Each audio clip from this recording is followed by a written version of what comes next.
Salut, c'est Valentin et vous écoutez C'est bête. Oh oui, je dois dire, c'est un peu l'hôpital qui se moque de la charité. Merci Christian Clavier d'avoir introduit ce podcast avec cette expression plutôt commune, repris dans le film Les Anges Gardiens. D'accord, mais qu'est-ce que ça signifie? Eh bien, figure-toi que cette expression est destinée pour une personne qui se moquerait d'un défaut d'une autre personne, alors que celui-ci possède justement ce même défaut. On utilise donc « c'est l'hôpital qui se moque de la charité » pour envoyer un message à la personne ou pour simplement faire comprendre à notre auditoire que la situation est grotesque.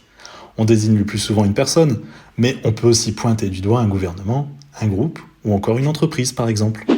Ok, mais dis-moi, d'où ça vient alors? Eh bien, à en croire les dictionnaires et les ouvrages d'histoire, l'expression remonterait au XVIIe siècle et prendrait ses racines dans la région lyonnaise.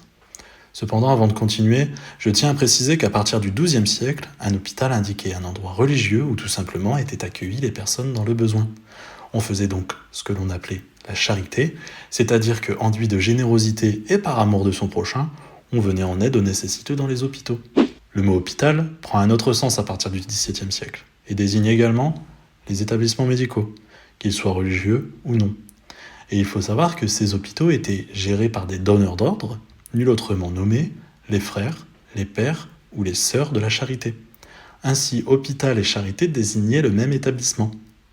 Donc à moins d'être pris de jalousie ou seulement par stupidité, l'hôpital n'avait aucune raison de se moquer de la charité puisque lui-même est appelé ainsi.